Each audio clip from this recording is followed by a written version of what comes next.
मैं साइंस पढ़ाने वाली हूँ। अब आता है सुनामी। सुनामी क्या है? Tsunami pronounced as tsunami is also known as tidal wave और storm wave। सुनामी जो है, जिसे हम लोग सुनामी के जब प्रोनाउंस करते हैं, उसे हम टाइडल वेव और स्टॉर्म वेव के नाम से भी जाना जाता है।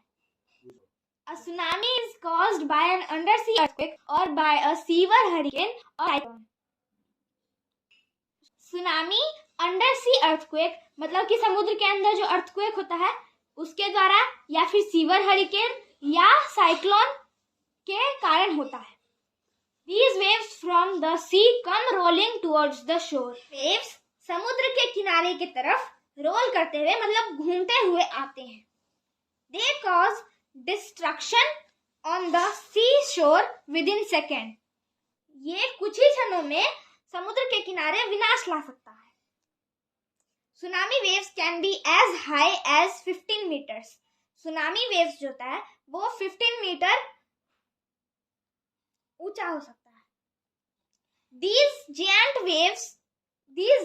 waves travel at a speed of up to 800 kilometer per hour in the sea। ये विशालकाय वेव्स मतलब 800 किलोमीटर पर आवर सी की तरफ बढ़ते हैं। This results in destruction of life and property in the area near the seashore।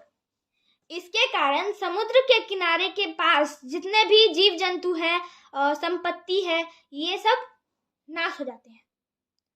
On 26 December 2004, an earthquake measuring 9.0 on the Richter scale hit off the coast of Indonesia। 26 दिसंबर 2004 को एक earthquake आया था जिसका intensity 9.0 Richter scale पे major किया गया था और वो इंडोनेशिया के कोस्ट को हिट किया था। It triggered a massive tsunami that resulted in widespread death and destruction across South Asia। South Asia में एक बहुत भयंकर सुनामी आया था जिसके कारण बहुत लोगों का डेथ हो गया और वहां का विनाश हो गया। There were 1,50,000 deaths across 11 countries with Indonesia, Sri Lanka, India and Thailand being among the hardest hit। वहां पे लगभग 1,50,000 डेथ्स हुए थे 11 कंट्रीज में, जिसमें Indonesia, Sri Lanka, India and Thailand में बहुत ज्यादा लोग मरे थे। Over 5 million people became homeless and property of billions was destroyed। मतलब कि लगभग 5 मिलियन पीपल होमलेस हो गए थे, मतलब बेघर हो गए थे, और बिलियंस का प्रॉपर्टी डिस्ट्रॉय हो गया, मतलब नाश हो गया। अब हम लोग पढ़ते हैं floods. When it rains heavily, all the water does not seep through the soil। जब भारी वर्षा होती है तब जो सारा वाटर होता है उसे अर्थ मतलब मिट्टी सोख नहीं पाती है और वही सारे जगह फैल जाता है। Most of the rain water accumulates over the land. काफी रेन वाटर लैंड पे जमा हो जाते हैं, इकट्ठा हो जाते हैं, जिसके कारण वाटर लॉगिंग होता है। Continuous rains for several days result in overflowing of the rivers and submerging of nearby areas। काफी दिनों तक लगातार बरसात के कारण रिवर्स ओवरफ्लो हो जाते हैं और आसपास के एरियाज डूब जाते हैं। This condition is called flood. और इसी कंडीशन को हम फ्लड बोलते हैं। New word water logging. Water logging मतलब क्या होता है? हेविली फिल्ड विथ वाटर, मतलब बहुत ज्यादा मात्रा में पानी जमा हो जाना, उसे ही हम वाटर लॉगिंग कहते हैं। Excess of water in the soil releases the air present in it. बहुत ज्यादा मात्रा में जो पानी सॉइल के अंदर जाता है तो वहां पे जहां पे पहले एयर था वो बाहर आने लगता है। This makes the animal like snakes, earthworms, insects and rats to either come out or die. ये जानवर जैसे कि स्नेक, अर्थवर्म और इंसेक्ट्स एंड रैट्स को भी बाहर निकाल देता है और वो मर जाते हैं. The roots of the plants cannot breathe in too much of water. जो प्लांट्स के रूट होते हैं, जड़ होते हैं, वो सांस नहीं ले पाते हैं उतने पानी में, इसीलिए वो भी सूख जाते हैं. They rot and the plants die. वो सूख जाते हैं और प्लांट्स का डेथ हो जाता है. The crop fields get drowned under the flood water, causing a huge loss to the farmers. जो क्रॉप फील्ड्स होता है वो फ्लड के पानी के अंदर बह जाता है और ये फार्मर्स के लिए बहुत बड़ा लॉस लेते आता है.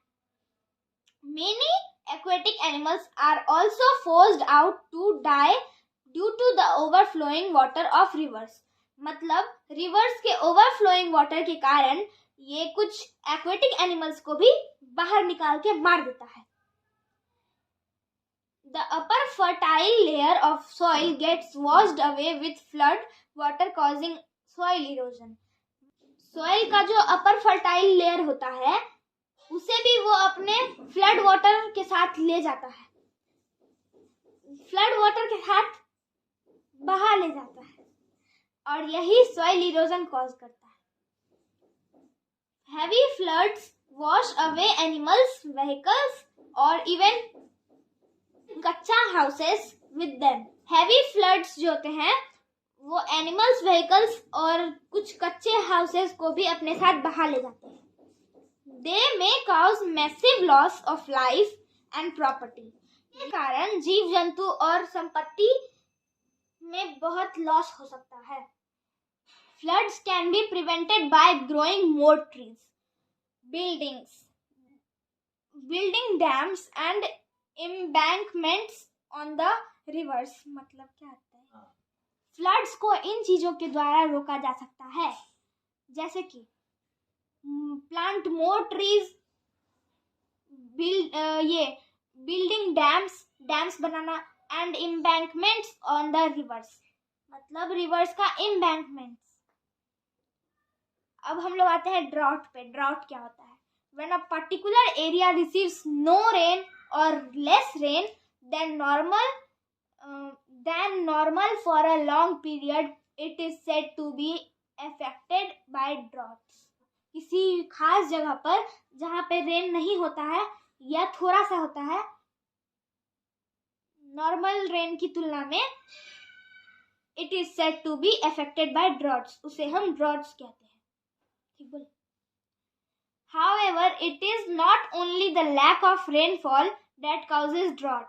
हालांकि ये जरूरी नहीं है कि बिना बरसात के ही ड्रॉट हो, क्योंकि ये गर्म सूखी हवा और वेरी हाई टेम्परेचर मतलब बहुत तेज तापमान and evaporation of moisture from the soil, soil का सूखापन,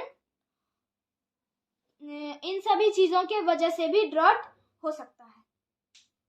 ड्रॉट जैसा कंडीशन हो सकता है.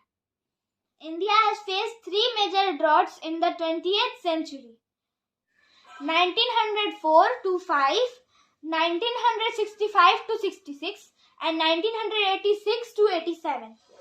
These droughts are known as the droughts of the century and had a major impact on almost 1/3 of the country. उस समय का जो सूखा था उसे ड्रॉट ऑफ द सेंचुरी कहते हैं. And had a major impact on almost 1/3 of the country, जिसका कि 1/3 ऑफ कंट्री पे बहुत ज्यादा प्रभाव पड़ा था. Cutting trees on a large scale and clearing forests for developing towns and industries are the major cause of droughts.